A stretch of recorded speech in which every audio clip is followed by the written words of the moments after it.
वर्षा होती है तो बड़े बड़े पहाड़ खाली के खाली रह जाते।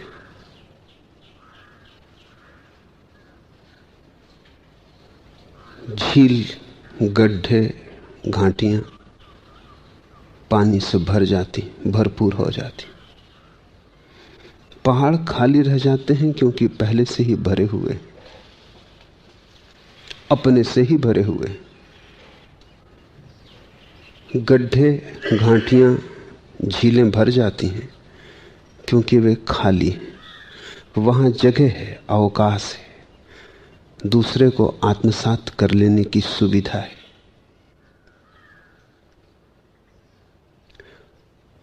परमात्मा भी प्रतिपल बरस रहा है। अगर तुम पहाड़ों की तरह हो, अपने ही अहंकार से भरे हुए, तो खाली रह जाओगे। अगर तुम झील, घाटियों की तरह हो, शून्य, रिक्त, तो तुम भर जाओगे। खाली रहना हो अगर, तो अहंकार से भरे रहना। भरना हो अगर, तो अहंकार से खाली हो जाना। जो शून्य की भांति हो जाता है वो पूर्ण से भर जाता है, और जो अपने को सोचता है कि मैं पूर्ण ही हूं, वो खाली ही मर जाता है। ये बड़ा विरोधाभास है, लेकिन समझो तो सीधा साफ है।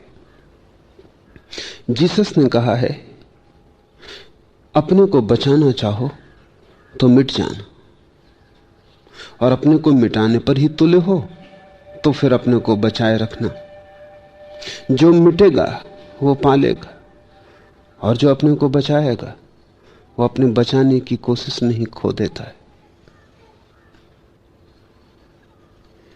इस राज को ठीक से समझ लो। ये व्यक्ति के संबंध में भी लागू है, समाज के संबंध में भी, राज्य के संबंध में भी, देशों राष्ट्रों के संबंध में भी। नियम तो एक ही है, फिर उस नियम की अनेक अभिव्यक्तियां हैं। नियम यह है कि तुम खाली होना सीखो। पहली बात, इस सूत्र को समझने के पहले, खाली होने की कला। गुरु के पास शिष्य बैठता है, अगर वो भरा हो कुछ भी ना सीख पाएगा। तुम अगर मेरे पास भरे हुए आए हो अपने ही ज्ञान, अपने ही शास्त्र से, तो तुम खाली ही लौट जाओगे। मैं लाख उपाय करूं, मैं लाख तुम्हारे चारों तरफ हवा निर्मित करूं, कुछ भी ना होगा। तुम अगर खाली ही नहीं हो तो तुम्हें द्वार कहां, जगह कहां जहां से मैं प्रवेश कर सकूं।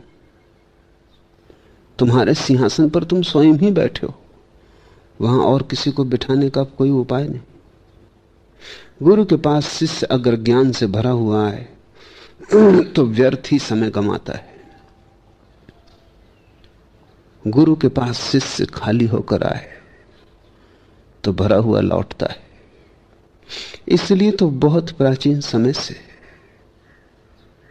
शिष्य को गुरु के पास आने की कला सीखनी होती थी। कला का पहला सूत्र है कि तुम जो भी जानते हो वो द्वार के बाहर ही छोड़ आना।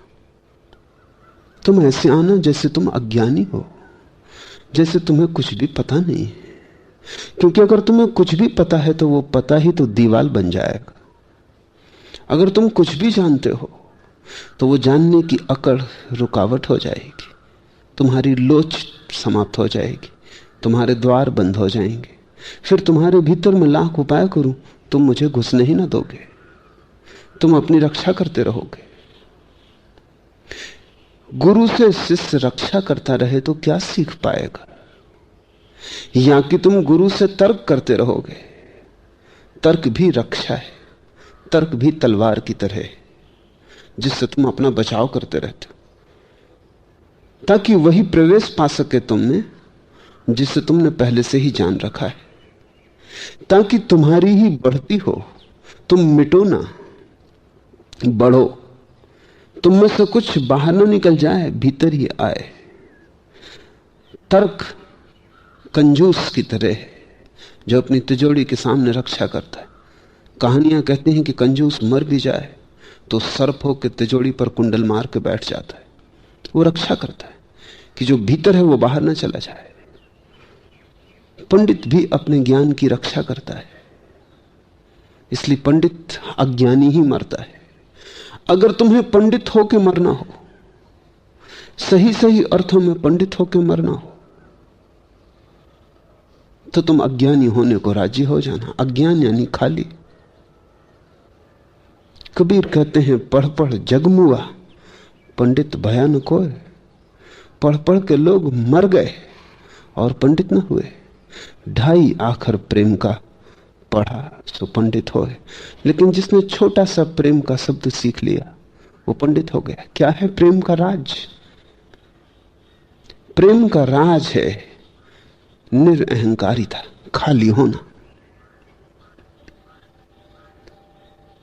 जिस दिन तुम खाली हो उसी दिन सारे जगत की ऊर्जा तुम्हारी तरफ बहनी शुरू हो जाती। गड्ढा बन के देखो, तुम पाओगे सब तरफ से दौड़ने लगा परमात्मा तुम्हें भरने को। गड्ढा बनना हो तो दूसरी बात ख्याल रखनी जरूरी है, नीचे होना सीखो। नदी गिरती है समुद्र में क्योंकि समुद्र नदी से नीचा है। समुद्र इतना विराट है कि नदी से ऊपर होता अगर जरा सी भी अकड़ होती। विराट सागर नीचे, छोटी छोटी नदियां ऊपर, लेकिन सभी नदियों को सागर में पहुंच जाना पड़ता है। सागर की कला क्या है? क्योंकि उसने अपने को नीचा बना के बिठा लिया है। जितना नीचा सागर उतना बड़ा सागर। प्रशांत महासागर बड़े से बड़ा सागर है क्योंकि 5 मील गहरा खड्डा है। कोई बच कैसे सकेगा इस गड्ढे से? सारे जल को इसी तरफ भाग जाना पड़ेगा। सारी दुनिया की नदियां इसी तरफ दौड़ती रहेंगी। इसलिए तो इस सागर को प्रशांत महासागर कहते हैं। बड़ा शांत है। इतना नीचा जो है वो अशांत कैसे होगा? अशांति तो तुम्हारे ऊपर होने की आकांक्षा से आती। अशांति तो तुम जितने सिंहासन पर चढ़ने की कोशिश करते हो उतनी ही बढ़ती जाती है। जब तुम नीचे से नीचे हो जाते हो तब कैसी अशांति? वहां से तो तुम्हें कोई भी हटा ना सकेगा और नीचे जाने का तो कोई उपाय ना रहा। वहां से तो तुम्हारा कभी कोई अपमान ना कर सकेगा। तुमने आखिरी से आखिरी जगह चुन ली। अब पीछे हटने की जगह ही नहीं है। अब तुम हारोगे कैसे? अब तुम्हें कोई हराएगा कैसे? अब तुम परम विजय में सुदृढ़ हो गए। अब तुमने जिनत्व पा लिया। अब तुम्हारी जीत आखिरी। अब तुम अपराजेय हो। अब तुम्हें कोई भी नहीं हरा सकता। तुम उस जगह खुद ही पहुंच गए जहां हराने वाले तुम्हें पहुंचाना चाहते। और मजा यह है कि उस जगह पहुंचते ही सारी दुनिया की सभी नदियां तुम्हारी तरफ दौड़नी शुरू हो जाती। ज्ञान की, प्रेम की, प्रकाश की, परमात्मा की सभी नदियां तुम्हारी तरफ दौड़नी शुरू हो जाती। यह स्वाभाविक है कि जो जितना नीचा है उतना धनी हो जाता है। जो जितना अकड़ता है ऊपर चढ़ता है उतना निर्धन हो जाता है। इसलिए तो महावीर बुद्ध राज सिंहासन से उतर आए, सड़क पर भिखारी बन के खड़े हो गए। क्या पागल थे? कुछ बात समझ में आ गई कि जितने तुम ऊपर चढ़ोगे उतने ही तुम्हारी तरफ जीवन की धाराएं बहनी बंद हो जाती। जितने तुम नीचे उतरते हो उतने ही तुम पात्र होते चले जाते हो। जिस दिन तुम गड्ढे की भांति हो जाते हो सबसे नीचे, उस दिन तुम्हारी पात्रता विराट है। उस दिन परमात्मा तुम्हें भरेगा सब द्वारों से, सब दिशाओं से, सब आयामों से। तो अगर गड्ढा बनना हो तो नीचे से नीचे हो रहना।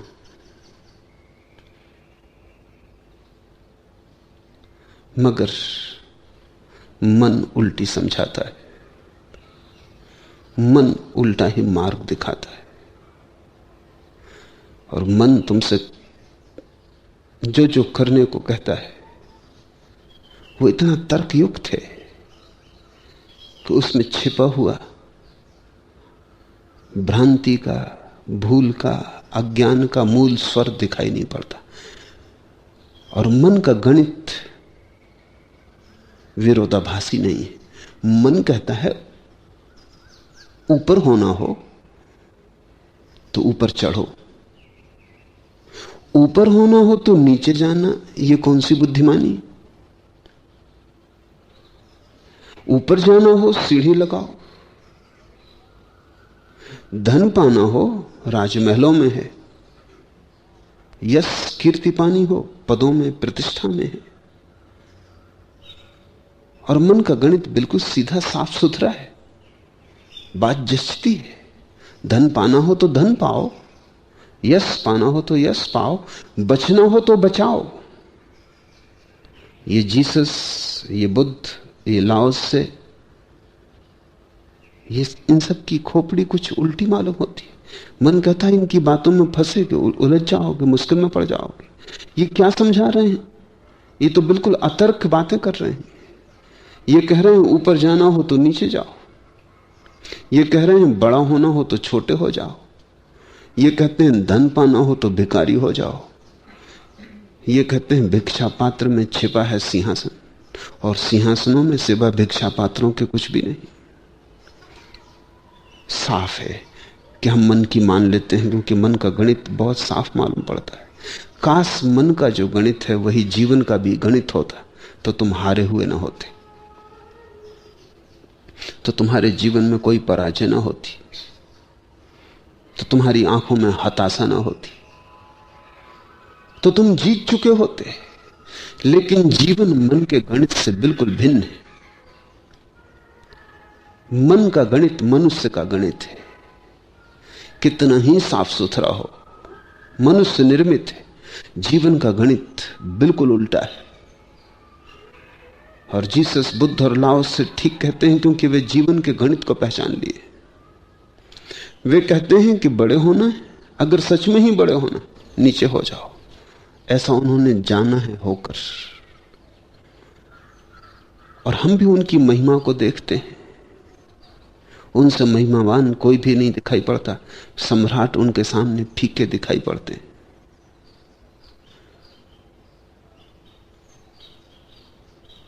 बड़े से बड़े साम्राज्य भी उनके चरण की धूल मालूम पड़ते हैं। ये भी समझ में आता है। इसलिए विभूचन और बढ़ जाती है, उलझन और बढ़ जाती है। क्या करें? मन भीतर एक गणित सुझाता है, जीवन का गणित बिल्कुल अलग है। मन के गणित को छोड़ देना संन्यास है, जीवन के गणित को पकड़ लेना संन्यास है। मन के गणित से जाग जाना होश है, जीवन के गणित को पहचान लेना बुद्धत्व है। और जीवन का गणित बिल्कुल विरोधाभासी है, पैराडॉक्सिकल है। और तुम्हें भी अपने जीवन में कभी कभी उसकी झलक मिलती, क्योंकि तुम भी जीवन से जुड़े हो। मन कुछ भी कहे, तुम भी जीवन में कभी कभी झलक पाते हो। लेकिन चूंकि मन के गणित को तुमने इतने जोर से पकड़ लिया, उन झलकों को तुम हटा देते हो। कभी तुम पे सोचते नहीं। कभी तुमने ख्याल किया कि जब तुम दूसरे के सामने झुकते हो तो अचानक दूसरा तुम्हारे सामने झुक जाता? ऐसा अनुभव तुम्हें बिल्कुल नहीं आया? जरूर आया होगा। जब तुम किसी के सामने बिल्कुल छोटे हो जाते हो, तभी तुम अचानक पाते हो कि दूसरे के हृदय में तुम्हारे लिए अति सम्मान पैदा हो गया। तुमने जब भी थोड़ी बहुत अपनी महिमा का स्वर सुना होगा, वो विनम्रता में सुना होगा। जब तुम किसी को कुछ देते हो, तब तुम्हारे भीतर के धन की कोई सीमा है। और जब भी तुम किसी से कुछ छीन लेते हो, तब तुमने ख्याल किया कि भीतर तुम कैसे दरिद्र हो जाते हो। ये तुम्हें अनुभव में भी आता है, लेकिन इस अनुभव को तुम कभी विचार नहीं करते। कभी कुछ दे के देखो किसी को। चीज तो जाती है हाथ से, धन जाता है, लेकिन कुछ और जो सभी धनों से बड़ा धन है अचानक तुम्हें भर देता है। दान का वही तो मजा है। इसलिए तो लोग इतना रस लेते हैं कुछ भेंट देने में। मित्र को, प्रिय को, परिजन को तुम कुछ भेंट देते हो, उस भेंट देने में तुमने जो स्वर सुना है उसको थोड़ा समझो। वो जीवन का स्वर है। देकर तुम पाते हो,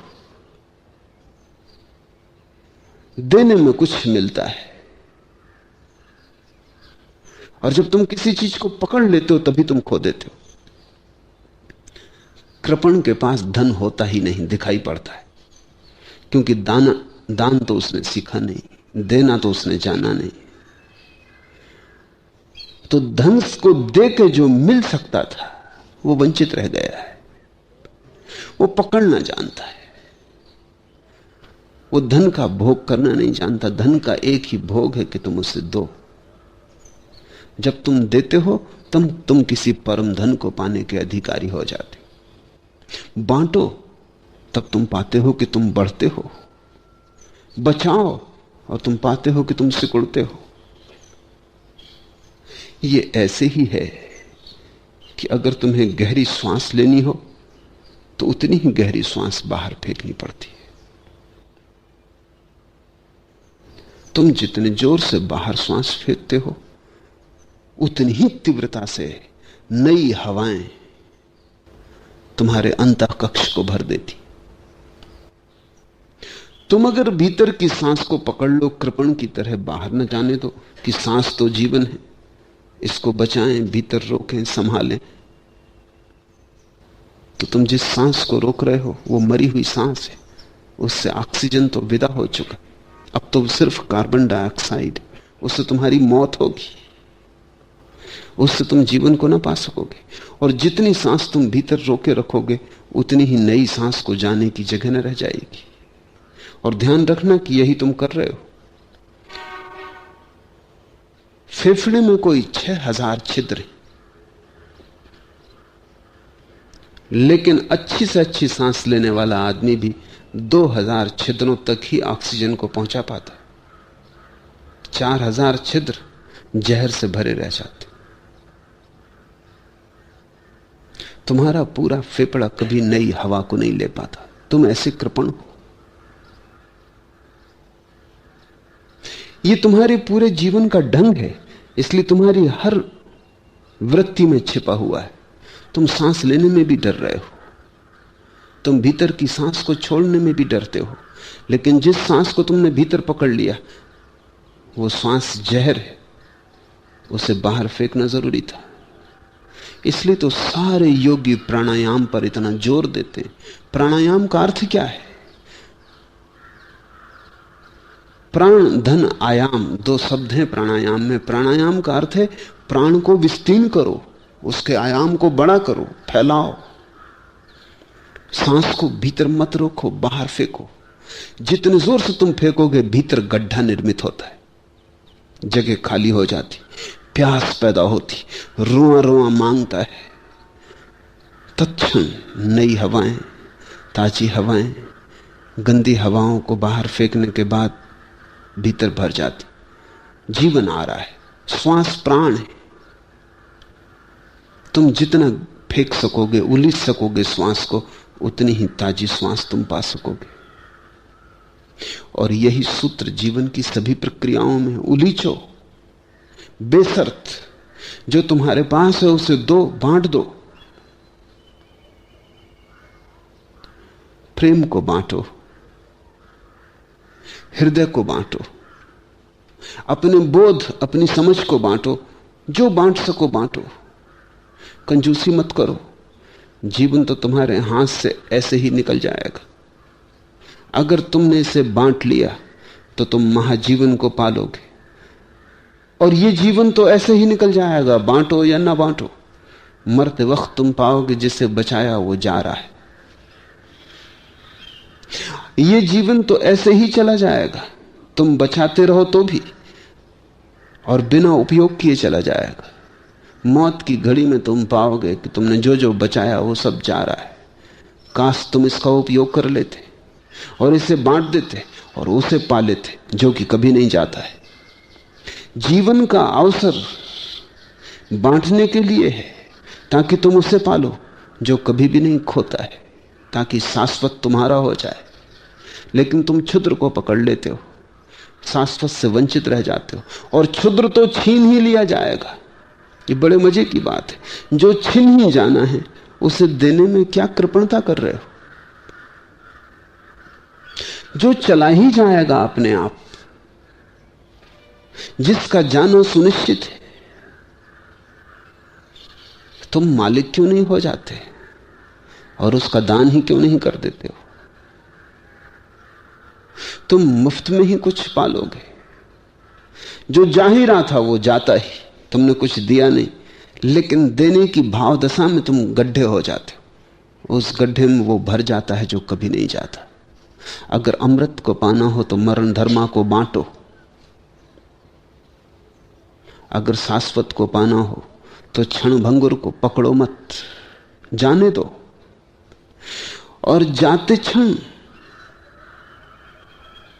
आनंद उत्सव से जाने दो, क्योंकि अगर तुमने दिया भी और देने में उत्सव न रहा तो भी देना व्यर्थ हो जाएगा। अगर बेमन से दिया तो तुम दो भी दोगे, लेकिन तुम जो मिलता देने से वो ना मिल पाएगा। बेमन से दिया, दिया ही नहीं। देना ऊपर ऊपर रहा, भीतर गड्ढा ना बना। लाओस से कहता है पहला सूत्र है कि तुम खाली हो जाओ। दूसरा सूत्र है कि खाली होने के लिए तुम समुद्र की तरह नीचे हो जाओ, जहां सारी नदियां आके गिर जाती। तुमने समुद्र का कभी विचार किया? सबसे बड़ा, सबसे नीचे। यही बड़े होने का राह है, यही बड़े होने का मार्ग है। और तुमने कभी ख्याल किया समुद्र में इतनी नदियां गिरती, बाढ़ नहीं आती?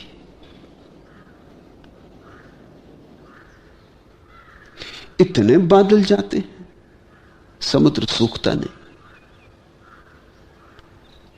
क्या राज है? इतनी नदियां गिरती हैं, बाढ़ नहीं आती। गड्ढा बड़ा विराट है, तुम इसमें बाढ़ ना ला सकोगे। बाढ़ तो केवल चाय की प्यालियों में आती। गड्ढा बहुत छोटा है, ना के बराबर, जरा से में भर जाता है। समुद्र में कहीं कोई बाढ़ आती? गड्ढा इतना विराट है कि डालते जाओ संसार की सारी नदियों को, सागर पीता चला जाता है। कोई बाढ़ नहीं आती, सागर उत्तेजित नहीं होता। जिस दिन तुम्हारा गड्ढा भी अनंत होगा, उस दिन महासुख की वर्षा होती रहेगी और तुम उत्तेजित ना होगे। अभी तो क्षुद्र सुख भी तुम्हें ऐसा उत्तेजित कर देता है, दीवाना कर देता है। तुम चाय की प्याली हो, उसमें बड़े जल्दी तूफान आ जाते, और अभी तो जरा सा भी छलक जाए तो तुम खाली हो जाते। सागर से इतने विराट बादल उठते रहते हैं, कहीं कुछ पता भी नहीं चलता। जिसे लेने का पता ना चला, उसे देने का पता भी नहीं चलेगा। जो लेते वक्त शांत रहा, वो देते वक्त भी शांत रहेगा। सागर अपने में रमा रहता है, जैसा है वैसा बना रहता है। सागर में उतार चढ़ाव नहीं है, बाढ़ नहीं आती, गड्ढा नहीं बनता। सागर करीब करीब अपने को अपने स्वभाव में लीन रखता है। जिस दिन तुम गड्ढे हो जाओगे, तुम्हारी लीनता भी ऐसी ही होगी। ना तो तुम पागल हो जाओगे सुख से, और ना पागल हो जाओगे दुख से। अभी दोनों तुम्हें पागल करते। और जब तक सुख दुख तुम्हें पागल कर सकते हैं, तब तक तुम जानना तुम्हें अभी उसका स्वाद नहीं मिला जिसको बुद्धत्व कहते हैं, जिसको लाओ से ताओ की प्रतीति कहता है। उस स्वाद के मिलते ही सब सुख फीके हैं, सब दुख झूठे हैं। आना जाना भ्रांति, तुम उससे जुड़ गए जिसका ना कोई आना है न कोई जाना है, जिसका कोई आवागमन नहीं, जो सदा एक रस है, उसे ही हमने ब्रह्म कहा है। एक बात और फिर हम सूत्र में प्रवेश करें। लाओसे की अनूठी से अनूठी खोज है स्त्रीण का सिद्धांत। लाओसे कहता है कि जीवन सत्य की खोज में तुम स्त्रीण सिद्धांत का अनुसरण करो। तो पहले हम समझ लें कि स्त्रीण सिद्धांत है क्या। साधारणता तो तुम समझते हो कि पुरुष शक्तिशाली है, लेकिन तुम बड़ी भ्रांति में हो। अब तो बायोलॉजिस्ट, जीव वैज्ञानिक भी राजी हैं कि स्त्री ही ज्यादा शक्तिशाली है, और यह केवल पुरुष का अहंकार है। सदियों से पोसा गया कि पुरुष यह मानता है कि वो शक्तिशाली है। थोड़ा सोचो, स्त्रियां पुरुषों से ज्यादा जीती हैं, 5 साल औसत उम्र ज्यादा। पुरुष 75 साल जिएगा तो स्त्री 80 साल जिएगी।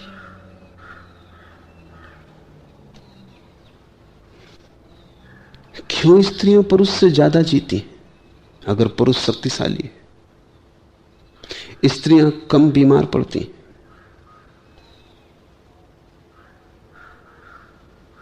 और स्त्रियां दुख को सहने में बड़ी क्षमताशाली। पुरुष छोटे छोटे दुख से उद्विग्न हो जाता। तुम थोड़ा सोचो कि पुरुष हो और अगर तुम्हें गर्भ 9 महीने तक खींचना पड़े, तो मैं नहीं सोचता कि एक पुरुष भी 9 महीने तक जिंदा रह सकेगा। एक रात के लिए पत्नी बाहर चली गई हो और बच्चे को तुम्हारे पास छोड़ गई, तब तुम्हें पता चल जाता कि बच्चा कितने उपद्रव मचा रहा है, कि तबीयत होने लगती कि गर्दन दबा दो, अपनी दबा लो या इसकी दबा दो।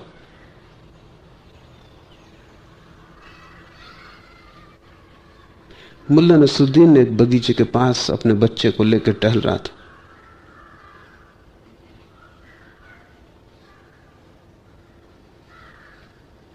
छोटी सी गाड़ी में बच्चे को बिठाए हुए थे और बार बार कहता जा रहा था, नसरुद्दीन शांत रहो, नसरुद्दीन शांत रहो, कोई बात नहीं नसरुद्दीन।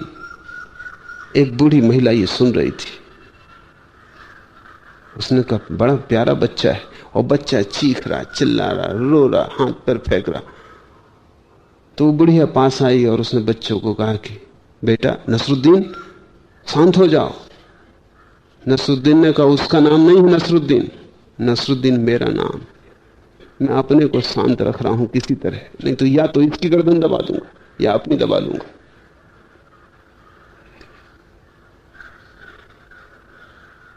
स्त्री 9 महीने तक पेट में गर्भ को झेलती, प्रजनन की पीड़ा को झेलती, फिर बच्चे को बड़ा करना छोटा काम नहीं। पुरुष तो ये समझते हैं कि स्त्रियों के पास काम ही क्या है, क्योंकि वो दुकान चला रहे हैं। स्त्रियां कर ही क्या रही, भ्रांति में।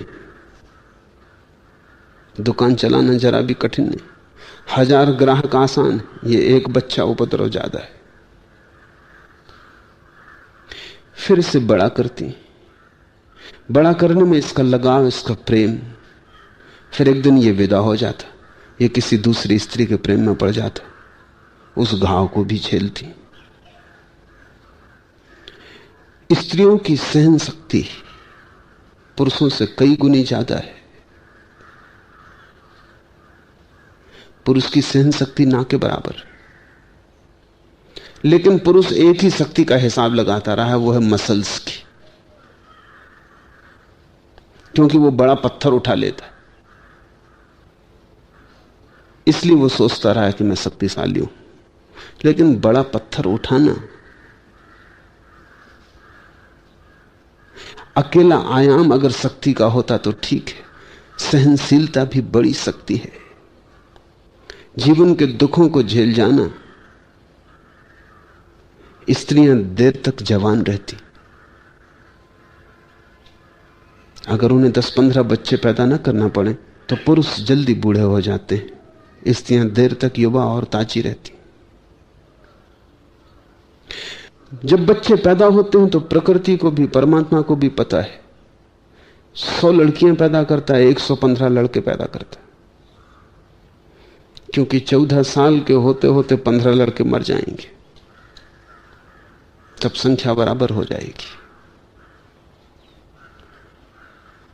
लड़के ज्यादा पैदा होते हैं, लड़कियां कम पैदा होती, क्योंकि विवाह की उम्र आते आते 15% लड़के तो समाप्त हो चुके होंगे। लड़कियां पहले बोलना शुरू करती, बुद्धिमत्ता लड़कियों में पहले प्रकट होती। लड़कियां ज्यादा सतेज होती, ज्यादा शांत होती। विश्वविद्यालयों में भी प्रतिस्पर्धा में लड़कियां आगे होती। ऐसा होना भी चाहिए,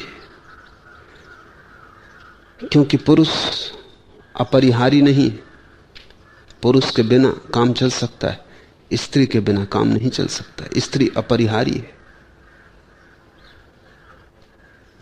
इसमें कोई अड़चन नहीं है। अब तो आर्टिफिशियल इंसेमिनेशन संभव है, पुरुष को बिल्कुल विदा किया जा सकता है, लेकिन स्त्री को विदा नहीं किया जा सकता। इस पर बड़े प्रयोग चलते हैं। पुरुष का उपयोग प्रकृति के सृजन में कितना है? पुरुष संभोग के क्षण में, क्षण भर में तो चुक जाता है, उसका काम पूर्ण हो गया।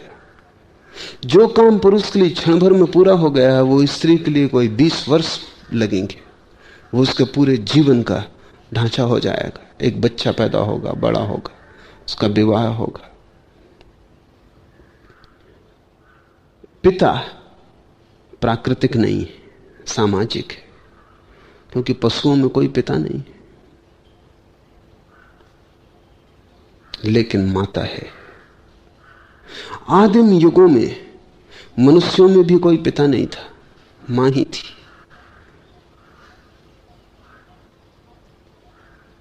पिता तो सामाजिक व्यवस्था है, और इसीलिए तो पुरुष को रोक रखना एक स्त्री के पास बड़ा कठिन काम है। पुलिस लगी है, अदालतें लगी हैं, कानून लगा है, सब भांति कि पुरुष एक स्त्री के पास रुका रहे। लेकिन स्त्री एक पुरुष के पास रुकना चाहती, कोई कानून को लगाने की जरूरत नहीं, क्योंकि पिता बिल्कुल ही अप्राकृतिक है, कृत्रिम है, उसको जोर जबरदस्ती से रोका गया है। नसरुद्दीन का बेटा अपने बाप से पूछ रहा था कि मैं कानून की किताब पढ़ रहा हूं, आखिर 2 शादी करने पे इतनी मनाही क्यों, ये जुर्म क्यों? तो नसरुद्दीन ने कहा, बेटा तुझे पता नहीं, जो अपनी रक्षा नहीं कर सकते उनकी कानून को रक्षा करनी पड़ती। अगर कानून रक्षा ना करे तो 2 पे भी नहीं रुकेगा पुरुष, फिर मुसीबत में पड़ेगा। पुरुष पिता सामाजिक संस्कार है, असली नाता तो बच्चे का मां से है। और पिता का काम बड़ा थोड़ा सा है, वो काम इंजेक्शन भी कर सकता है, लेकिन मां का काम कोई व्यवस्था नहीं कर सकती। इस पर प्रयोग चले हैं कि क्या मां के गर्भ को भी हम यांत्रिक गर्भ में भी बच्चे को रख के बड़ा कर सकते हैं? बच्चा बड़ा हो जाता है। पशुओं के बच्चों पर प्रयोग किए गए हैं, लेकिन वो पागल ही बड़ा होता है, विक्षिप्त हो जाता है पहले से, क्योंकि मां का गर्भ सिर्फ यंत्र नहीं है, एक बड़े गहन प्रेम की छाया भी भीतर है जो यंत्र नहीं दे सकता। यंत्र गर्मी दे देगा, प्रेम नहीं दे सकता। गर्मी तो बिजली से भी मिल सकती है, लेकिन मां से जो गर्मी मिलती है उसमें जो प्रेम का तत्व जुड़ा है वो बिजली से नहीं मिल सकती। बंदरों पर एक वैज्ञानिक प्रयोग कर रहा था हार्वर्ड में, तो उसने 2 बंदर माताएं बनाई थी। एक बंदर माता बिजली का ही सब इंतजाम, उसके स्तन, दूध की सब व्यवस्था, कंबल से लपेटी हुई थी उसे, और दूसरी माता सिर्फ तारों से बनी थी, उसमें भी सब दूध का सब इंतजाम, गर्मी का इंतजाम। लेकिन बंदर उस मां से दूध पीना पसंद करते थे जिसमें थोड़ा कंबल लपटा हुआ था, क्योंकि थोड़ा सा मां की शरीर का एहसास, थोड़ा सा मां की चमड़ी का स्पर्श, ऐसा कुछ प्रतीति उसमें थी। अलग अलग बंदर पाले गए। जो बंदर मां के पास पाले गए वो, जो कंबल से लपटी मां से पाले गए यंत्र से वो, और जो तारों से लपटी मां से पाले गए, उन तीनों में बुनियादी फर्क थे। पहले बच्चे बिल्कुल स्वस्थ थे, दूसरे बच्चे शरीर से बिल्कुल स्वस्थ थे लेकिन मन से कुछ विक्षिप्त थे, और तीसरे बच्चे शरीर से बिल्कुल स्वस्थ थे लेकिन मन से बिल्कुल विक्षिप्त थे। मां कुछ और भी दे रही है। पिता तो केवल जीवाणु दे रहा है जो कि इंजेक्शन से भी दिया जा सकता है। मां कुछ और भी दे रही है, शरीर ही नहीं, उसके जीवन की ऊर्जा, उसके भीतर छिपे हुए प्राण बच्चे को सब तरफ से संभाल रहे हैं। यह संभव नहीं है कि यंत्र से किया जा सके, इसलिए वैज्ञानिक कहते हैं पुरुष को हम कभी विदा भी कर सकते हैं लेकिन स्त्री को विदा नहीं किया जा सकता। वो ज्यादा मौलिक है, ज्यादा आधारभूत है। लाओस से कहता है कि स्त्रीण तत्व सृष्टि का मूल है, पुरुष सहयोगी है, आधार नहीं। और स्त्रीण तत्व क्या है? स्त्रीण तत्व है, पहली बात समझ लेनी, गड्ढे की भांति। स्त्री क्या है? स्त्री एक गर्भ, एक गड्ढा है, एक रिसेप्टिविटी, एक ग्राहकता है। स्त्री में जगह है, स्पेस है, तभी तो उसमें बच्चा बड़ा हो सकता है। एक दूसरे जीवन को भीतर लेने की संभावना है। लाओस से कहता है कि तुम भी स्त्रीण बनो कि ताकि तुम भीतर ले सको। परमात्मा भी तुम्हारे भीतर तभी प्रवेश कर सकेगा जब तुम गर्भ की भांति हो जाओगे। जगह बनाओ, गड्ढा करो, स्थान बनाओ। और परमात्मा को भी तुम तभी संभाल सकोगे जब तुम्हारे भीतर स्त्रीण प्रेम, समर्पण होगा, नहीं तो तुम ना संभाल सकोगे। क्योंकि परमात्मा को संभालना एक महानतम गर्भ है, उससे बड़ा कोई गर्भ नहीं, क्योंकि उससे तुम्हारा ही पुनरुज्जीवन होगा, नया जन्म होगा। तुम अपने ही भीतर को पुनः नए रूप, नए आयाम में उद्घाटित करोगे। तुम ही तो जन्मोगे अपने भीतर से। स्त्रीण का अर्थ है भीतर जो खाली है और जिसमें ग्राहकता है। स्त्री लेती है, पुरुष देता है।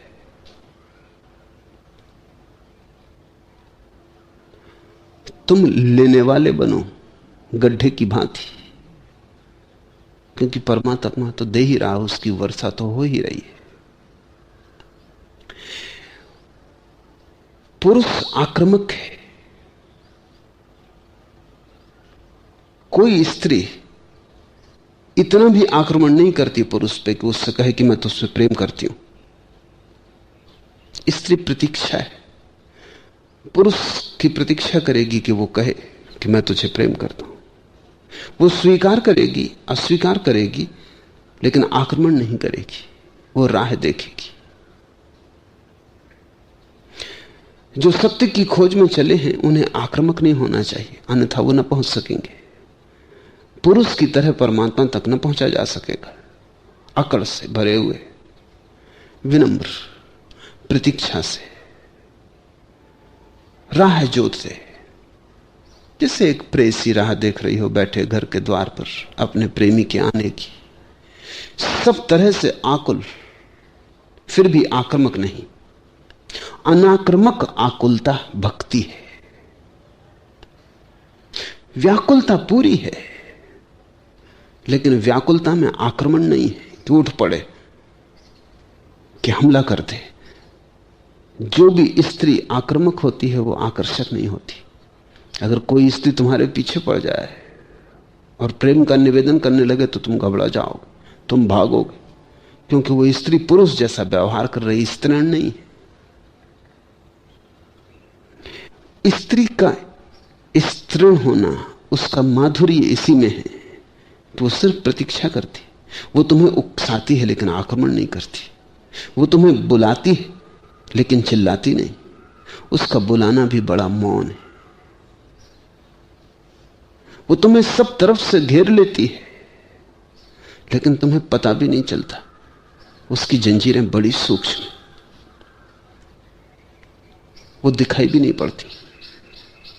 वो बड़े पतले धागों से, सूक्ष्म धागों से तुम्हें सब तरफ से बांध लेती,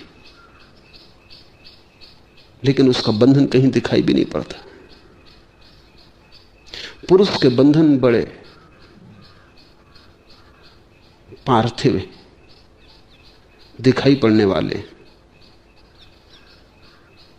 स्त्री के बंधन बड़े अदृश्य, बड़े आत्मिक, अपार्थिव, दिखाई नहीं पड़ते। सत्य या परमात्मा की तरफ तुम स्त्री की भांति जाना।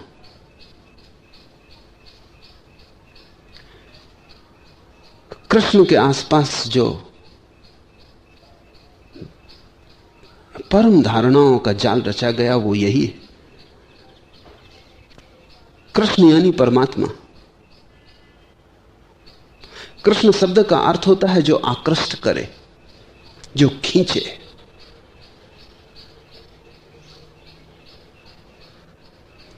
और सारा जगत उस परमात्मा की प्रेयसी है, गोपी है। धारणा यही है कि परमात्मा को पाना हो तो परमात्मा पुरुष और तुम स्त्री बन जाना। और तुम जो ताना बाना बुनो वो प्रेम का और प्रार्थना का हो, उसमें अगाध समर्पण हो, अगाध श्रद्धा हो, पर कोई भी चीज आक्रमण का रंग ना ले पाए। स्त्री अपने को नीचे रखती। लोग गलत सोचते हैं कि पुरुषों ने स्त्रियों को दासी बना लिया। नहीं, स्त्री दासी बनने की कला है, मगर तुम्हें पता नहीं उसकी कला बड़ी महत्वपूर्ण है। और लाओस से उसी कला का उद्घाटन कर रहा है। कोई पुरुष किसी स्त्री को दासी नहीं बनाता। दुनिया के किसी भी कोने में जब भी कोई स्त्री किसी पुरुष के प्रेम में पड़ती, तत्क्षण अपने को दासी बना लेती, क्योंकि दासी होना ही गहरी मालकियत है। वो जीवन का राज समझती। मालिक बनने का अर्थ अकड़ है, और जो अकड़ा हुआ है वो मालिक ना हो पाएगा, वो टूटेगा। स्त्री अपने को नीचे रखती, चरणों में रखती। और तुमने देखा है कि जब भी कोई स्त्री अपने को तुम्हारे चरणों में रख देती, तब अचानक तुम्हारे सिर पर ताज की तरह बैठ जाती। रखती चरणों में, पहुंच जाती है बहुत गहरे, बहुत ऊपर। तुम 24 घंटे उसी का चिंतन करने लगते हो। छोड़ देती है अपने को तुम्हारे चरणों में, तुम्हारी छाया बन जाती, और तुम्हें पता भी नहीं चलता कि छाया तुम्हें चलाने लगती। छाया के इशारे से तुम चलने लगते हो। स्त्री कभी यह भी नहीं कहती सीधा कि ये करो, लेकिन वो जो चाहती है करवा लेती। वो कभी नहीं कहती कि ये ऐसा ही हो, लेकिन वो जैसा चाहती वैसा करवा लेती। लाओस से ये कह रहा है कि उसकी शक्ति बड़ी है, और शक्ति उसकी क्या है? क्योंकि वो दासी है। शक्ति उसकी यह है कि वो छाया हो गई है। बड़े से बड़े शक्तिशाली पुरुष किसी के प्रेम में पड़ जाते हैं और एकदम असक्त हो जाते हैं। चाहे नेपोलियन हो, तो अपनी प्रेसी जोसेफाइन के सामने वो बिल्कुल साधारण बच्चा है। लाखों सैनिकों को आज्ञा देता है। आल्प्स पर्वत को कह देता है कि मेरी आज्ञा है, पार होना ही होगा, इससे हम पार होकर रहेंगे। इसके पहले कभी पार नहीं किया था किसी सेना ने। आल्प्स को पार कर लेता है। युद्ध के मैदान पर उसका कोई मुकाबला नहीं, लेकिन जोसेफाइन के सामने वो छोटा बच्चा हो जाता। भयंकर युद्ध चलता हो तो भी रोज एक पत्र, वो रात, आधी रात को भी मौका मिले उसे, रोज एक पत्र जोसेफाइन को जरूर लिखता है।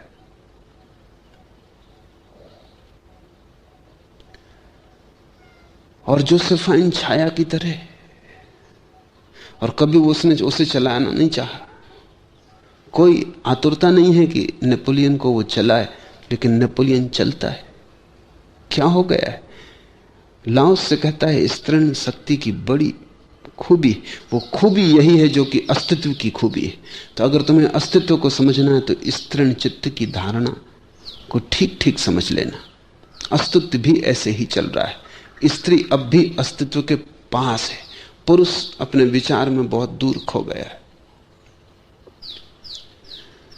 नीचे हो जाना, तब तुम ऊंचे हो जाओगे। छाया बन जाना, तब तुम ही मार्गदर्शक हो जाओगे। अपने को मिटा देना, रेखा भी मत बचाना, तब तुम्हारी विजय की कोई सीमा नहीं। अभी तुम बिल्कुल हारे हुए हो। अभी तुम बिल्कुल खंडहर हो, टूटे हुए हो।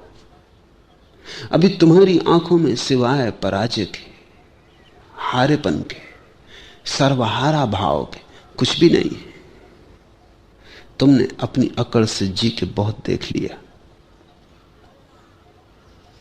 अगर तुम्हारे पास कान हो, मेरी बात तुम्हें सुनाई पड़े, तो तुम अब बिना अकड़ के जीना शुरू कर दो। पुरुष की भांति दंभ से भरे हुए बहुत जी लिए जन्मों जन्मों। यहां एक बड़ी मजेदार बात है। महावीर के अनुयायी मानते हैं कि जब तक कोई व्यक्ति पुरुष की पर्याय में ना आ जाए, तब तक मुक्त नहीं हो सकता। अगर ठीक उसके सामने तुम्हें लाओस्य को समझना हो, तो लाओस्य कहता है जब तक कोई स्त्री पर्याय में ना आ जाए, तब तक मुक्त नहीं हो सकता। महावीर और लाओस्य ठीक विरोधी छोर है। और मैं तुमसे कहता हूं कि 100 में 99 लोग लाओस्य के मार्ग से पहुंच सकेंगे। 100 में से एक ही महावीर के मार्ग से पहुंच सकता है।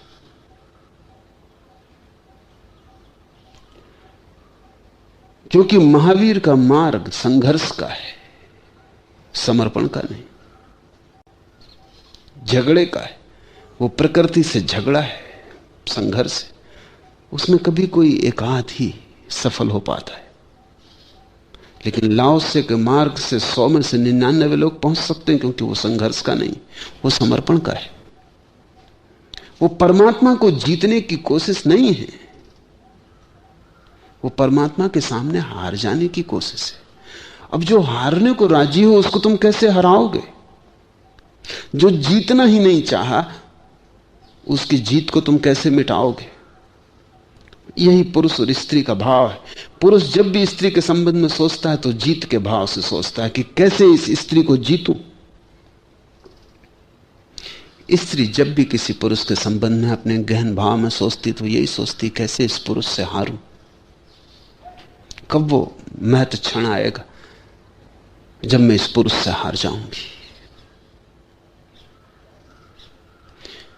लाओस्य कहता है हारने की कला ही जीतने की कला है, स्त्रीण भाव में। और मैं भी तुमसे कहता हूं कि 100 में 99 मौके तुम्हारे लिए भी लाओस्य के मार्ग से ही खुलेंगे।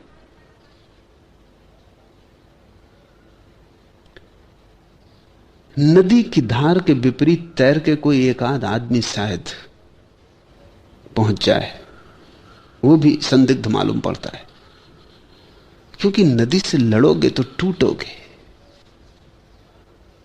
नदी की धार में बहकर सभी पहुंच सकते हैं, कमजोर भी, शक्तिशाली भी। किसी को बाधा नहीं, क्योंकि बह नहीं है धार के साथ। रामकृष्ण कहते थे, एक ढंग तो है पतवार चलाने का, वो नदी से लड़ना है, उसमें थकान आएगी। और एक रास्ता है प्रतीक्षा करने का, कि जब हवा दूसरे किनारे की तरफ बह रही हो तब पाल तान देना। पतवार की कोई जरूरत नहीं, हवा का ही उपयोग कर लेना। हवा दूसरे किनारे की तरफ जा रही है, पाल खोल देना, हवा के साथ ही नाव चली जाती। प्रतीक्षा करना, ठीक समय की ओर समर्पण कर देना, फिर तुम्हें पतवार नहीं चलानी पड़ती। और पतवार चला के शायद ही कभी कोई थोड़े से लोग पहुंचे हैं, उनको उंगलियों पर गिना जा सकता है। इसलिए तो जैन धर्म बहुत प्रभावी नहीं हुआ, जगत में उसकी दूर दूर तक खबर नहीं पहुंच सकी।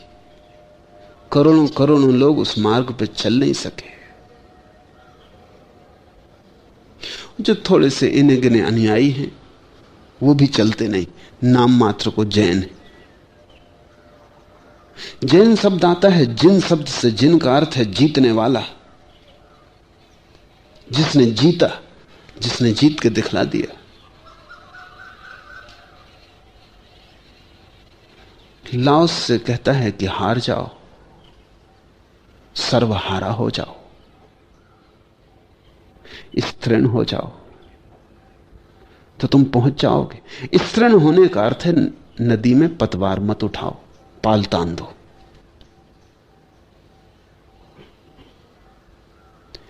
अब हम लाओसे के सूत्र को समझें। बड़े देश को नदी मुख नीची भूमि की तरह होना चाहिए, जहां नदी गिरती है सागर में, वैसा होना चाहिए, क्योंकि वो संसार का संगम है और संसार का स्तृण गुण है। स्त्री पुरुष को मौन से जीत लेती है और मौन से वह नीचा स्थान प्राप्त करती है। नीचे रखती है स्त्री अपने को, पीछे रखती है स्त्री अपने को, और सदा आगे रहती और सदा ऊपर रहती। कहानी है, सुनी होगी तुमने,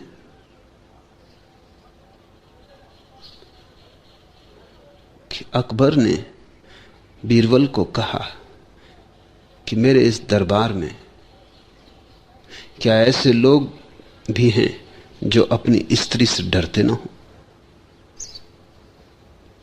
बीरबल ने कहा बड़ा जटिल है पता लगाना,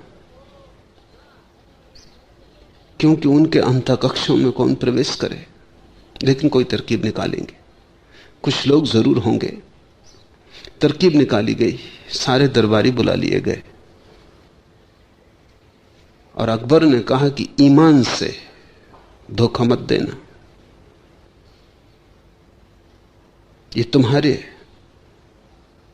सच्चाई की कसौटी है कि जो भी लोग स्त्रियों से डरते हों, अपनी स्त्रियों से, वो एक कतार में खड़े हो जाएं। सारे लोग खड़े हो गए, सिर्फ एक आदमी को छोड़ के।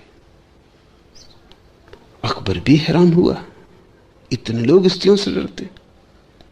फिर इससे भी हैरान हुआ कि कम से कम एक आदमी तो है, और इस आदमी को वो हमेशा दब्बू समझता था कि आदमी कोई बड़ी अकड़ का आदमी न था।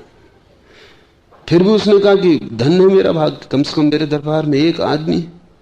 तुम अपनी स्त्री से नहीं डरते? उसने कहा आप मुझे गलत मत समझे। घर से जब निकलने लगा मेरी पत्नी ने कहा जहां भी भीड़ भाड़ हो वहां खड़े मत हो। अब उधर सब खड़े,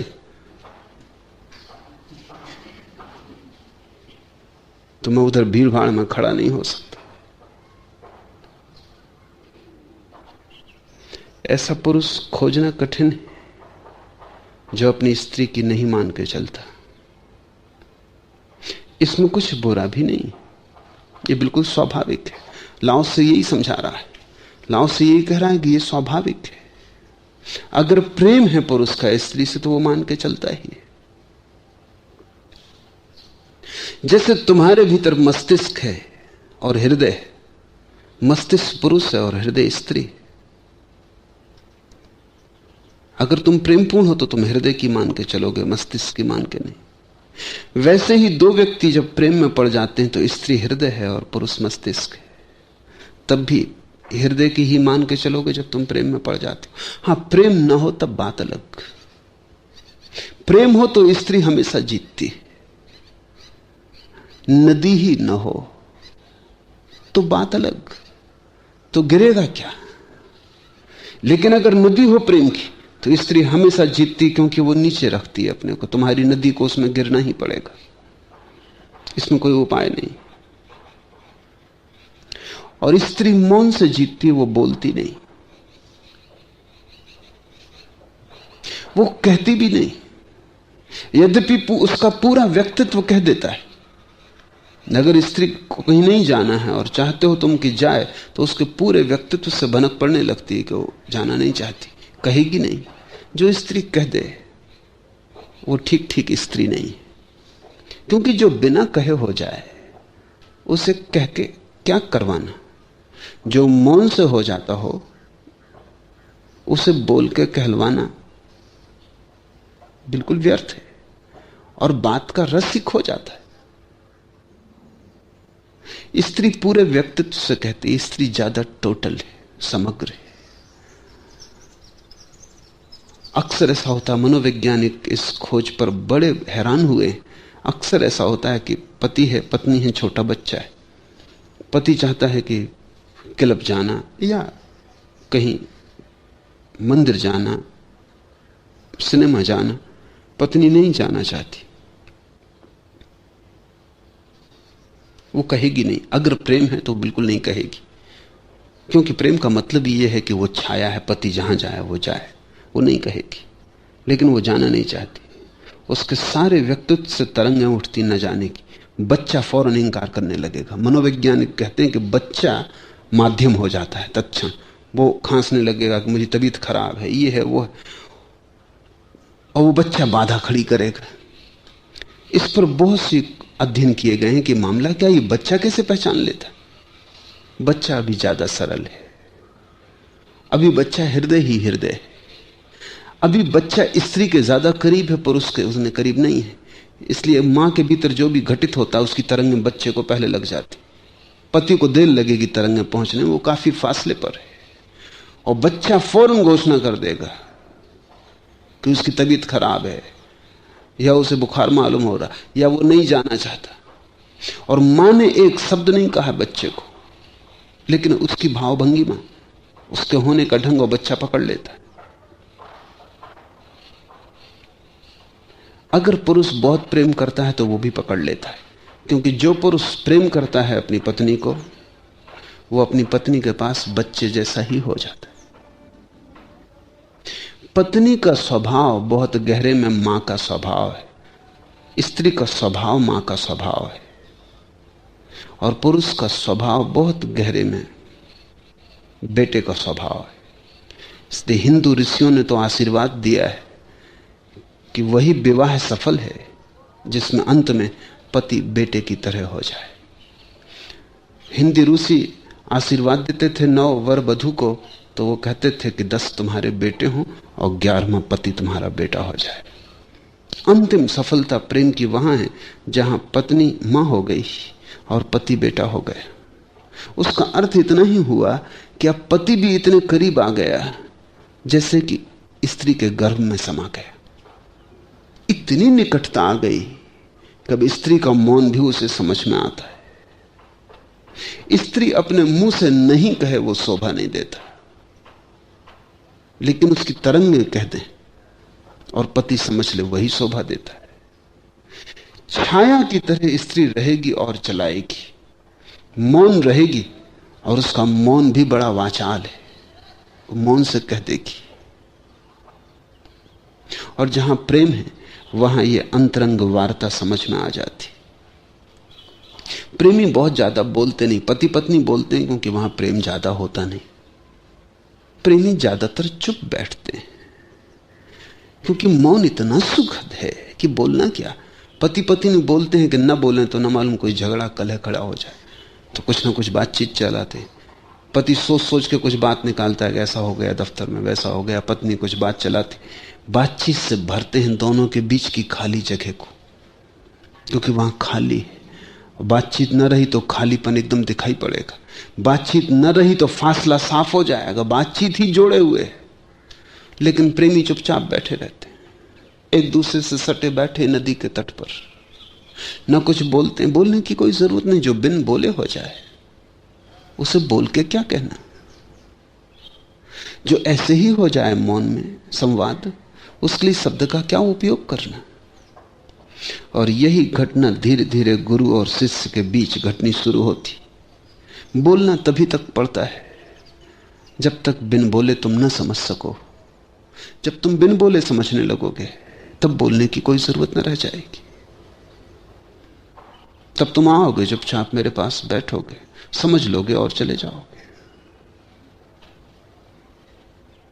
जैसे जैसे करीब हम होने लगते वैसे वैसे बोलना न बोलना जैसा होने लगता है। अभी भी जो मेरे करीब आ गए हैं वो मैं जो बोलता हूं उससे उनका बहुत प्रयोजन नहीं। मेरे दो शब्दों के बीच में जो खाली जगह है उससे ही उनका ज्यादा प्रयोजन। अब वे लकीरों के बीच पढ़ने लगे हैं और शब्दों के बीच सुनने लगे हैं। अब शब्द तो केवल बहाना है, लेकिन जो नए होंगे उनके लिए शब्द ही सेतु होंगे। दूर को जोड़ना हो शब्द चाहिए, पास को जोड़ना हो मौन काफी है। लाओस से कहता है बड़े देश को भी स्त्री जैसा होना चाहिए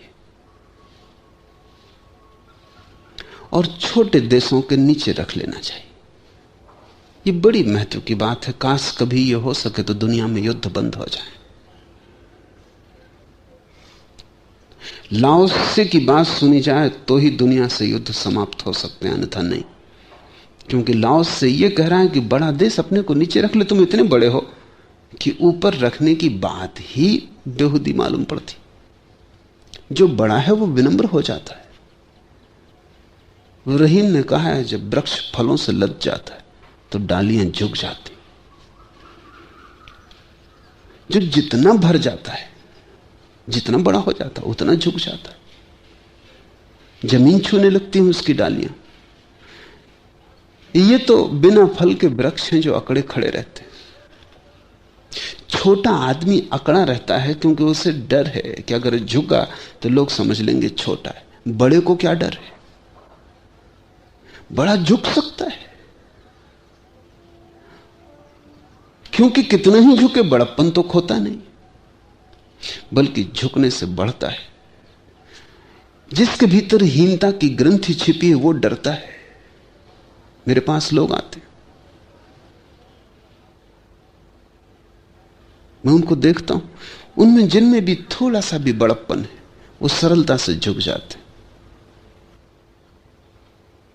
उनमें जो बहुत क्षुद्र हैं और बहुत हीनता की ग्रंथि से भरे वो अकड़े खड़े रह जाते। उनका झुकना मुश्किल है क्योंकि उनको डर है अगर वो झुके, उन्हें पता है कि वो हीन है, दूसरों को भी पता चल जाएगा कि हीन है।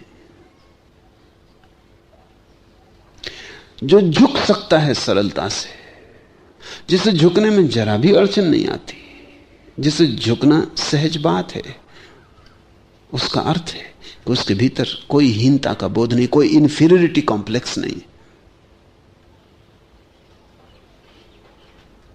छोटे डरते हैं झुकने से, बड़े अवसर खोजते हैं झुकने का। क्षुद्र भयभीत रहता है कि कहीं कोई ऐसा मौका ना आ जाए कि झुकना पड़े। जो क्षुद्र नहीं है उसका भय क्या? इसलिए जितनी श्रेष्ठता होती है उतनी विनम्र होती है, और जितनी क्षुद्रता होती है उतनी ही अहंकारपूर्ण होती है।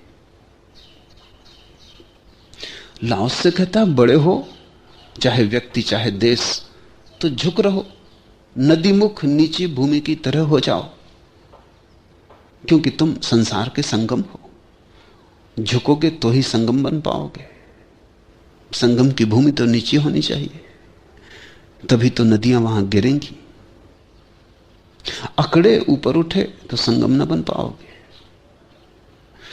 और संसार का स्तृण गुण है और संगम स्तृण गुण है, वहीं तो मिलन होता है।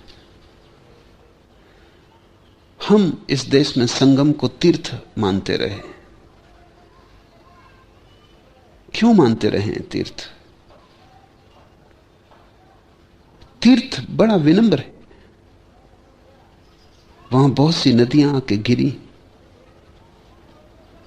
तीर्थ गड्ढा है, वो स्तृण गुण है। तुम भी तीर्थ में जाके झुक जाना, स्तृण गुण से भर जाना, खाली हो जाना, तो भरे हुए लौटोगे। लेकिन होता उल्टा है। लोग तीर्थ जाते हैं और अकड़ के लौटते हैं कि हम तीर्थयात्री, हम हज होके आए, हाजी हैं। अब उनकी अकड़ ही अलग है, अब उनके पैर जमीन पे नहीं पड़ते। तीर्थ यानी संगम, संगम यानी झुका हुआ, जहां नदियां गिर रही, वहां जाके तुम भी देख लेना। इसलिए तीर्थ यात्रा उपयोगी है कि वहां देखना जो झुका हुआ स्थल है, वहां 3 नदियां गिर रही हैं। ऐसे ही तुम झुक जाना तो तुम भी बहुत सी नदियों के गिरने के स्वाभाविक स्थल बन जाओगे। कुछ करना ना पड़ेगा। संगम में कुछ किया थोड़ी है, नदियों को ना बुलावा दिया है, न खींच के नदियों को लाया गया है। ये नदियां कोई नहरें तो नहीं है, ये अपने से आई हैं, कोई इनको ले नहीं आया है। ये क्यों आई हैं? ये किसकी तलाश करती आई? ये गड्ढे को खोज रही थी जहां समा जाए, कोई गर्भ खोज रही थी जहां लीन हो जाए, कोई पात्र की तलाश थी जिसको भर दें।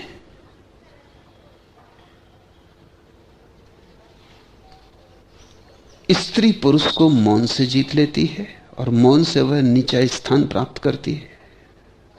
कहती है दासी अपने को हो जाती है मालकिन, कहती है दासी बन जाती है रानी। अगर परमात्मा के हृदय में भी तुम्हें ऊंचा स्थान पाना हो तो तुम आखिरी से भी आखिरी हो रहना। इसलिए यदि एक बड़ा देश अपने को छोटे देश के नीचे रखता है तो वो छोटे देश को आत्मसात कर लेता है, कर ही लेगा। यही तो पूरा का पूरा उपाय है गुरु को आत्मसात कर लेने का, कि तुम गुरु के नीचे अपने को रख देना, तुम गड्ढा बन के बैठ जाना। वहां गुरु की नदी तुम में गिर जाएगी, तुम भर जाओगे। जिसे भी आत्मसात करना हो उसके नीचे गड्ढे बन के बैठ जाना, उसके चरण पकड़ लेना। लाओस से कहता है अगर बड़ा देश छोटे देश के नीचे अपने को रख दे, तत्क्षण छोटे देश को पी जाएगा। और ये पीना बड़ा प्रेम का होगा। ये कोई युद्ध से दबाया हुआ नहीं होगा, ये कोई तलवार के बल पर नहीं हुआ होगा, ये संगम होगा, ये स्तृण गुण से होगा। इसलिए तो भारत ने कभी किसी पर हमला नहीं किया, कभी चाहा नहीं हमला करना। कारण था, हमला करने की बात ही बेहोती है। ये देश इतना बड़ा है और इसने बहुतों को आत्मसात कर लिया। जो भी विदेशी आया, जिसने भी इस पर हमला किया, जो भी इसका मालिक बन के बैठा, उसको ये पी गया, उसको आत्मसात कर लिया। इसका आत्मसात करना बड़ा सूक्ष्म है। जो कुछ लाओस से कह रहा है वो भारत का पूरा इतिहास है। इसने इंच भर भी अपने से बाहर जाके फैलाव नहीं करना चाहा। छोटी छोटी कौमें आई, बड़ी छोटी कौमें थी। इस मुल्क के सामने उनका कोई इतिहास न था, कोई गौरव न था। हूण आए, यवन आए, तुर्क आए, मुगल आए, उनका कोई इतिहास न था। भटकते कबीले थे, खानाबदोश थे, कोई संस्कृति न थी। इस मुल्क पर उन्होंने शासन किया, वो इस भ्रांति में रहे कि वो शासन कर रहे हैं। वो अब कहां है? उन सबको भारत पी गया, इसने उनके नीचे रख लिया। ये चुपचाप उनको आत्मसात कर गया। और अब पश्चिम में पता चलना शुरू हो रहा है और भविष्य बताएगा इस घटना को, क्योंकि ये तो बहुत सूक्ष्म रास्ते हैं। अंग्रेजों ने इतने दिन तक इस मुल्क में हुकूमत की, वो हुकूमत तो क्षणभंगुर थी, आई गई हो गई, लेकिन उनके माध्यम से भारत का हृदय पश्चिम में प्रविष्ट हो गया। सारी दुनिया भारत की तरफ दौड़ रही। ये एक दूसरी ही विजय यात्रा है जिसको मिटाने का कोई उपाय नहीं। पश्चिम भारत पर हुकूमत करता रहा 200-300 वर्ष। भारत ने उसकी बहुत फिक्र न की। शासक ही फिर भारत के उपनिषद, वेद, गीता के अनुवादक बन गए। शासक ही फिर भारत के साधुओं, सन्यासियों के सत्संग में पहुंच गए।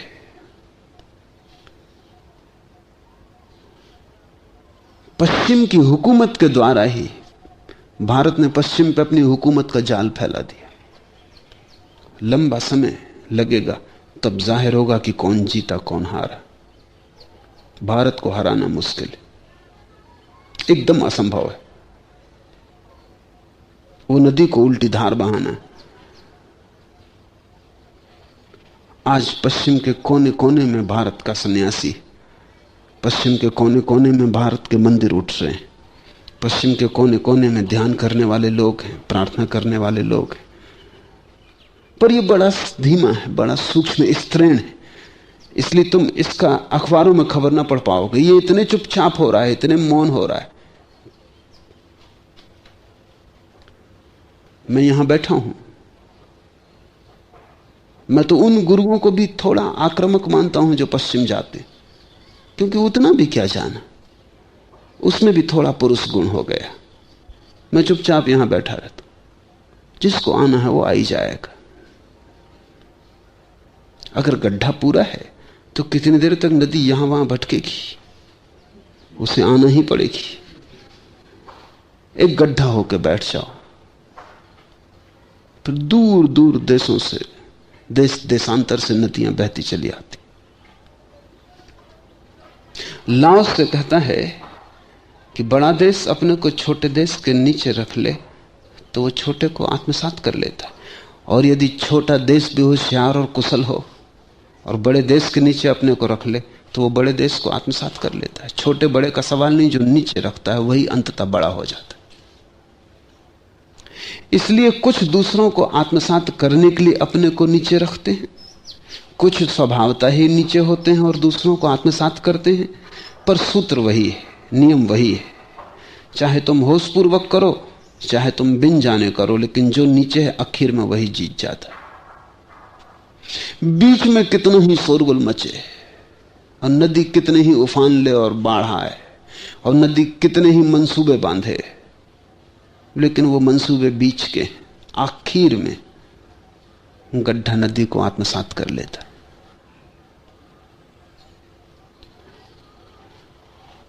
फिर बड़ा देश भी यही चाहता है कि दूसरों को शरण दे, और छोटा देश भी यही चाहता है कि प्रवेश पा सके और शरण पाए। इस प्रकार ये विचार कर कि वो दोनों वो पा सकें जो वे चाहते हैं, बड़े देश को अपने आप को नीचे रख लेना चाहिए, क्योंकि छोटे देश को नीचे रखने में वही अड़चन होगी जो छोटे आदमी को नीचे रखने में होती। उसका अहंकार, हीनता का बोध कि मैं छोटा हूं, अड़चन देगा। बड़े को तो कोई हीनता नहीं है, वो नीचे रख सकता है। ये जो सूत्र है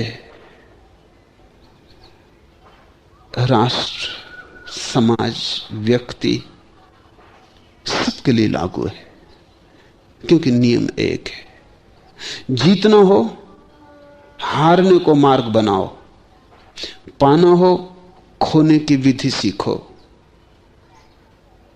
अमृत हो जाना हो, मर जाओ, मिट जाओ अपने हाथ से।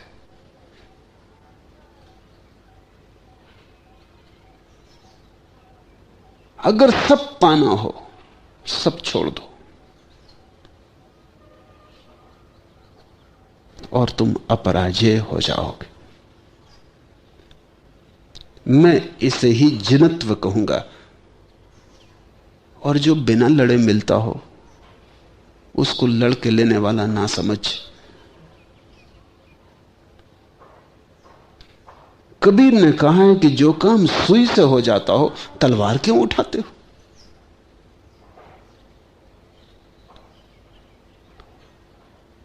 और सच तो यह है कि यह काम बिना सुई उठाए हो जाता है, फिर तलवार क्यों उठाते हो। इसे अपने जीवन का ढंग बनाओ। ये तुम्हारे रोए रोए में, श्वास श्वास में, धड़कन धड़कन में समा जाए। जल्दी ही तुम एक महासुख के द्वार पर अपने को खड़ा हुआ पाओगे, जिससे तुम अब तक वंचित रहे हो।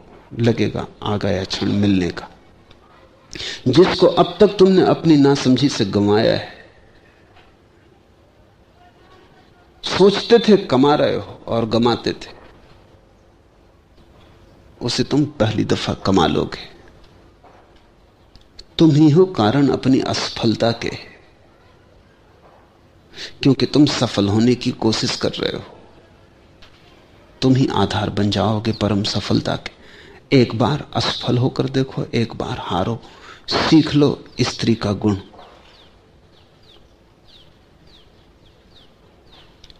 स्त्रीण गुण इस जगत में सबसे प्रबल शक्ति है, उससे बड़ी कोई शक्ति नहीं। आज इतना।